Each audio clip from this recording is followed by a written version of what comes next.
Hello বন্ধুরা, of time টিভির পক্ষ থেকে আপনাদের স্বাগত। আমাদের আজকের ভিডিও হিরো আলম নিয়ে। বাংলাদেশের জাতীয় নির্বাচনের ঠিক আগ মুহূর্তে নির্বাচনে অংশ নেওয়া দলগুলোর সম্ভাব্য প্রার্থীরা নিজ নিজ দলের মনোনয়ন পাবার প্রত্যাশায় আবেদনপত্র জমা দিচ্ছেন। বিভিন্ন দলের মনোনয়ন প্রত্যাশীদের মধ্যে উল্লেখযোগ্য একজন হলেন আশরাফুল আলম সাঈদ, হিরো আলম নামে পরিচিত সাঈদ। বগুড়া ৪ আসন থেকে একাদশ জাতীয় সংসদ নির্বাচনে প্রধান বিরোধী দল জাতীয় পার্টির মনোনয়ন প্রত্যাশী।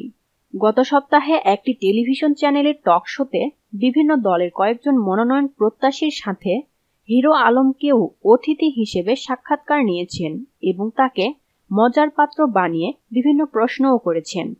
তবে গত কয়েকদিন ধরে হিরো আলমকে নিয়ে সামাজিক যোগাযোগ মাধ্যম সহ Facebook, YouTube, Twitter, WhatsApp, imo সবখানেই একই নাম ছড়িয়ে পড়েছে হিরো আলম হিরো আলম।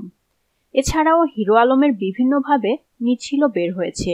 তবে আপনার মনে হতে পারে, হিরো আলমকে কেন ভোট দিব? তার তো কোনো যোগ্যতাই নেই। হ্যাঁ, ঠিকই বলেছেন।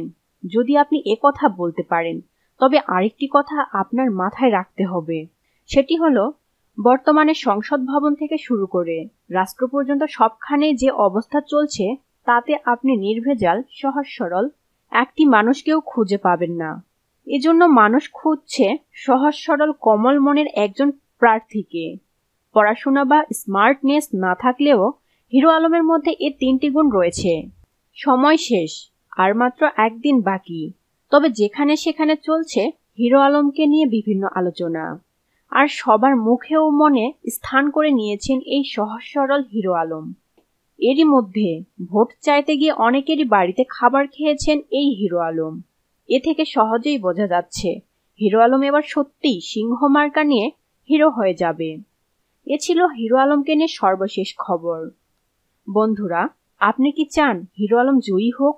আপনি যদি চান, অবশ্যই নিচে কমেন্ট বক্সে হিরো আলম লিখুন।